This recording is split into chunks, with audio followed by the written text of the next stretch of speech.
నేను గత 3 ఏళ్ళుగా ఈ సినిమా థియేటర్లో చూస్తేనే నాకు తెలుస్తుంది. అంటే నేను ఇన్ని కోట్లు పెట్టి అమ్మాను కదా సినిమా, నాకు రెస్పాన్సిబిలిటీ ఉంటుంది. సినిమా ఎలా ఉంది థియేటర్లో చూస్తే నా 3 ఇయర్స్ ఎఫర్ట్ అది జస్ట్ ఒక షో కాదు. నాకు ఎమోషనల్గా 3 ఇయర్స్ ఎఫర్ట్. అసలు ఏమవుతుంది నా future it's like make or break moment for me. So అలాంటి ఇంపార్టెంట్ పాయింట్లో నేను వెళ్తూ నేను అదే ఆలోచించాను తప్ప నేనేమి ఇర్రెస్పాన్సిబుల్గా గత 20-30 ఏళ్ళుగా నేను అదే థియేటర్కి వెళ్తున్నాను. ఓల్డ్ సినిమాలకి వెళ్ళాను నేను అదే థియేటర్కి. నా సినిమాలు కాకుండా బయట సినిమాలకి వెళ్ళా. ఎప్పుడు ఇలాంటి యాక్సిడెంట్ అవ్వలేదు. అండ్ నేనేదో ఇర్రెస్పాన్సిబుల్గా థియేటర్కి వెళ్ళిపోయాను, పర్మిషన్ లేకుండా వెళ్ళిపోయాను అనేది అబ్సల్యూట్లీ ఫాల్స్ ఇన్ఫర్మేషన్. అలాంటిది ఏమీ లేదు. థియేటర్ వాళ్ళు పర్మిషన్ సార్ట్అవుట్ చేస్తున్నారని చెప్పి మేము అక్కడికి వెళ్ళాం. అక్కడికి వెళ్తే పోలీసులే క్లియర్ చేస్తున్నారు అక్కడ. So it is understood that everything is sorted. నేను వాళ్ళ డైరెక్షన్లోనే వెళ్తున్నాను. అండ్ ఏంటి ఒకవేళ నిజంగా పర్మిషన్ లేకపోయి ఉంటే చాలాసార్లు వాళ్ళు చెప్తారు, సార్ మీ పర్మిషన్ లేదంటే మేము రెండింటితో వెళ్ళిపోతాం. వాళ్ళే క్లియర్ చేసి ముందుకు రమ్మంటూ ఉంటే పర్మిషన్ ఉందనుకునే కదా మేము ముందుకు వెళ్తూ ఉంటాం in that flow of things. So నేను ఆ మైండ్ స్పేస్లోనే ఉన్నాను. అండ్ నేను చెప్పాల్సింది ఏంటంటే అసలు ఇక్కడ this a false allegation that there is a road show, ఏంటిది ప్రొసెషన్. అసలు ప్రొసెషన్ కాదు, రోడ్ షో కాదు, ఏమీ కాదు.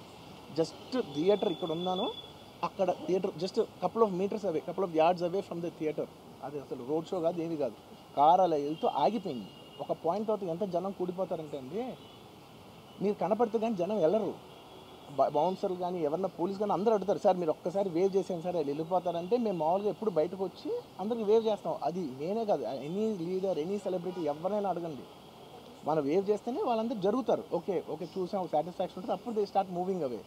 ఆ దీని మీద చేశాను. And is also respect. ఇంత వేల మంది చూస్తానికి వచ్చినప్పుడు నేను నా కార్ లోపల, టింటెడ్ కార్ లోపల దాక్కుని కూర్చుని ఉన్నా. బట్ అంతమంది అంతమంది వచ్చినప్పుడు వాళ్ళకి ఏం కావాలి, హీరోది ఒక గ్లిమ్స్ కావాలి అంతే. అది కూడా ఇవ్వకపోతే నేను ఎంత యారగెంట్ కింద ఉంటుంది. ఇంతమంది ప్రేమ చూస్తే నా కాలు కూర్చున్నారులే అనుకుంటాను నేను. అరే నేను బయటకు వచ్చి ఒక్కసారి వాళ్ళందరికీ థ్యాంక్ యూ ప్లీజ్ పదండి ఇలా అంటుంటాను. మీకు చూడండి నా జస్టిస్ అని చూడండి, ఇలాంటే ఇలా పదండి అంటే నేను చెప్తేనే వాళ్ళు వెళ్తారు. అది పోలీసులు కానీ బౌన్స్ కానీ అందరూ మేనేజ్మెంట్ అందరూ అడుగుతారు, సార్ మీరు చెప్తేనే వింటారు, ఒక్కసారి మీరు చెప్పండి అంటే మేము వచ్చి బయటకు వచ్చి ఇలా వేవ్ చేసి ఇలా అంటే వాళ్ళందరూ జరుగుతుంటారు. That is how we went into the theatre. And థియేటర్కి వెళ్ళిన తర్వాత what I wanted to say is that there's a misinterpretation అనుకోండి, misinformation అనుకోండి, false information అనుకోండి, ఏమనుకోండి. It is no road show, it is no procession. Just థియేటర్కి వెళ్తుంటే జనాలు ఎక్కువ బయటకు వస్తే జస్ట్ అలా వేవ్ చేసి మళ్ళీ లోపలికి వెళ్ళిపోయి మళ్ళీ థియేటర్ లోపలికి వెళ్ళిపోయాం. అండ్ థియేటర్ లోపల మీరు సినిమా చూసిన కొంచెం సేపటికి, సార్ నా వర్క్ అసలు ఏ పోలీసు కానీ ఎవ్వరూ నాకు వర్క్ అసలు నన్ను కలవలేదు, నాతో ఏం చెప్పలేదు. నాకు చెప్పిందల్లా అది పైగా మా మేనేజ్మెంట్ సైడ్ నుంచి వాళ్ళు మా వాళ్ళు వచ్చి చెప్పింది ఏంటంటే, సార్ బయట ఓవర్ క్రౌడ్ అవుతుంది, మీరు దయచేసి వెళ్ళిపోండి అని చెప్పారు. వాళ్ళ పోలీసు వాళ్ళందరూ బయట చాలామందికి ప్రాబ్లం అవుతుంది, సార్ ఓవర్ క్రౌడ్ అవుతుంది మీరు వెళ్ళిపోండి అంటే నేను వెళ్ళిపోయా. సినిమా స్టార్ట్ అయిన కొంచెంసేపు నేను వెళ్ళిపోయా. నేను మా వైఫ్ అంతా మేము బయటకు వచ్చాము అంతే. నాకు అసలు ఆ తర్వాత నెక్స్ట్ డే నాకు తెలిసింది, ఒక లేడీ ఇలా ఉందంట, కళ్ళు తిరిగి పడిపోయిందంట, ఆ తర్వాత ఆవిడ పాపం చనిపోయిందంట, ఇలా కిడ్ ఉన్నాడు అంటే నేను షాక్లో గురయ్యా. ఎందుకంటే నాకు తెలియదు అసలు, నెక్స్ట్ డే వరకు నాకు అసలు తెలియదు. I had no idea. ఎందుకంటే నేను నా పిల్లోనే పక్కన పెట్టుకున్నా, నా వైఫ్, నా కొడుకు, నా కూతురు థియేటర్లోనే ఉన్నారు. నాకు తెలియదు. నిజంగా అలా జరుగుండి ఉంటే, నాకు తెలుసుండి ఉంటే నేను వాళ్ళు తీసుకుని వెళ్ళిపోతాను కదా, మినిమం కదా. ఎవరైనా వాళ్ళ పిల్లలు వాళ్ళు తీసుకుని వెళ్ళిపోతారు కదా. నాకు తెలియని కూడా తెలియదు. సరే పిల్లలు వాళ్ళు చూసుకుంటారు, మనం వెళ్ళిపోతే క్రౌడ్ క్లియర్ అయిపోతే, ప్రాబ్లమ్ సాల్వ్ అయిపోతే నేను వదిలేసి వెళ్ళిపోయా. అలాంటిది నాకు తెలిసి కూడా నేను సినిమా చూస్తూ ఉన్నాను, ఇలాంటి ఫాల్స్ అలిగేషన్స్ వస్తే చాలా బాధ వేస్తుంది. పిల్లలు ఉన్నారు సార్, పిల్లలు వదిలేసి వెళ్ళిపోతాను నేను. నాకు నా పిల్లలు అంటే ఎంత ఇష్టం తెలుసు, ఎవరైనా ఉంటారు కదా తీసుకుని వెళ్ళిపోతారు కదా. అలాంటి నాకు క్లూ కూడా లేదు. నేను ఇంటికి వెళ్ళిపోయిన తర్వాత నేను వెళ్ళిపోయిన నెక్స్ట్ డే నాకు మార్నింగ్ తెలిసి నాకు చనిపోయారంటే షాక్ అయ్యాను నేను.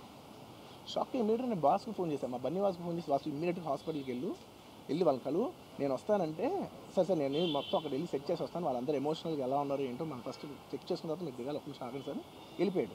వెళ్ళిపోయిన తర్వాత వాసు నేను వస్తానంటే, సార్ మీరు రావద్దు ప్లీజ్, దయచేసి మీరు హాస్పిటల్ రావద్దు, ఇక్కడికి గందరగోళం అయిపోతుంది, నేను నైట్ మీరు థియేటర్కి వెళ్ళారు, ఇష్యూ అయింది, చాలా ప్రాబ్లం అయింది, ఇప్పుడు మీరు హాస్పిటల్కి వచ్చి మళ్ళీ ప్రాబ్లం అయితే మాత్రం సార్ చాలా ప్రాబ్లం అవుతుంది సార్, నేనే వాళ్ళని కొంచెం వాళ్ళ రిచువల్స్ అవన్నీ అయిపోయిన తర్వాత మీ దగ్గర తీసుకొస్తానని చెప్పారు. ఓకే అని వెయిట్ చేసేసరికి ఇమీడియట్గా ఏం చెప్పారు, సార్ ఏమనుకోవద్దు, వాళ్ళు మీ మీద కేసు ఫైల్ చేశారు, ఇప్పుడు మీరు వాళ్ళు కలవడానికి లేదంటే నేను మా లీగల్ టీం అదేం పర్లేదు వాసు నేను వచ్చేస్తాను, నేను కొంచెం మూర్ఖంగా మాట్లాడుతుంటే, సార్ మా లీగల్ టీం చాలా స్ట్రిక్ట్గా చెప్పింది, sir they file the case on you, మీరు ఇప్పుడు వెళ్తే legally it is not right thing to do, please don't go అని చెప్తే అప్పుడు ఆగాల్సి వచ్చింది. సార్ నాకు ఒక్కటే విషయం చెప్తా, సార్ ఎవరో వైజాగ్లో చనిపోతేనో, లేకపోతే చనిపోతున్నారంటేనో, లేదంటే విజయవాడలో చనిపోతున్నారంటే ఒక పెద్ద ఆవిడంటేనో, లేదంటే చిరంజీవి గారి ఫ్యాన్స్ మన నూర్బాయ్ లాంటి వాళ్ళు, లేదంటే కళ్యాణ్ గారి ఫ్యాన్స్ మన ఎవరో అంటేనే వాళ్ళందరికీ నేను వెళ్ళి పర్సనల్ సార్ ఇక్కడి నుంచి విజయవాడ వెళ్ళాను సార్ ఎవరినో కలుగుతానికి ఒక లేడీని, ఒక వైజాగ్ వెళ్ళాను ఇక్కడి నుంచి ఎక్కడో ఉప్పళ్ళు ఉంటే ఎక్కడో దాటి ఉంటే అక్కడికో వెళ్ళాను. అలాంటిది నా ఓన్ ఫ్యాన్స్, నాకు నా ఫ్యాన్స్ అంటే ఎంత ఇష్టం మీ అందరికీ తెలుసు.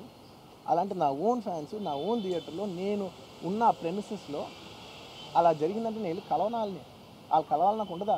అది మినిమం కదా. అసలు ఎవడైనా వెళ్ళి కలుస్తుంది, ఎందుకు కలవను నేను కలవపడడానికి ఓన్లీ రీజన్ ఏంటంటే I'm legally I'm tired, I can't go.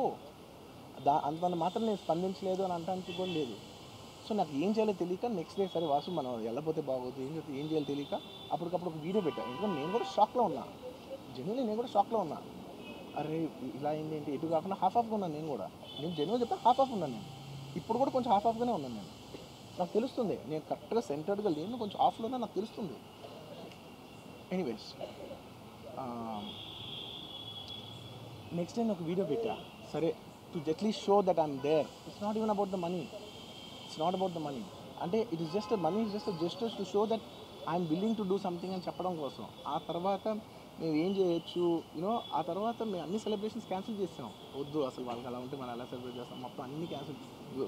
పెద్ద పెద్ద ఫంక్షన్స్ అక్కడ కర్ణాటకలో అక్కడ ఇక్కడ పెద్ద పెద్దగా చేద్దాం అనుకున్నాం. వద్దులే ఇంకా దీని తర్వాత అన్నీ షట్ చేసానని చెప్పేసి ఇంకా నా ప్రయత్నంలో నేను ఏం చేశానంటే డాడీ మీరు వెళ్ళి కలవంటే ఆయన కూడా కలవకూడదు అన్నారు. ఓకే ఒక స్పెషల్ పర్మిషన్ పెట్టి నువ్వు వెళ్ళు, కొన్ని మా ఫాదర్ ఇన్ లా పంపించండి, లేదంటే సుకుమార్ గారు పంపించండి, లేకపోతే వాళ్ళ వైఫ్ని పంపించండి, లేకపోతే ప్రొడ్యూసర్స్ పంపించండి, బన్నీవాసం పంపించండి. ఇలా ఎప్పటికప్పుడు అప్డేట్ తెచ్చుకుంటాను to know what is happening with the kid. అంతే తప్ప నేను అసలు ఏం కేర్ చేయట్లేదు. ఇలా కొన్ని ఫాల్స్ ఎలిగేషన్స్, క్యారెక్టర్ అసాసినేషన్ మాటలు వచ్చినప్పుడు మాత్రం చాలా బాగా వేస్తాను. నేను ఎన్నైనా తీసుకోగలను, నన్ను నమ్మండి, మీ అందరూ తెలుసు ఐఎమ్ స్ట్రాంగ్ పర్సన్. నేను చాలా ఫేస్ చేస్తాను, నేను తీసుకోగలను, నేను తట్టుకోగలను. కానీ ఇలాంటి అన్నప్పుడు మాత్రం ఇంత లో పాయింట్లో ఇట్స్ జెన్యున్లీ లో పాయింట్. నాకు జెన్యున్లీ ఇట్స్ అ లో పాయింట్.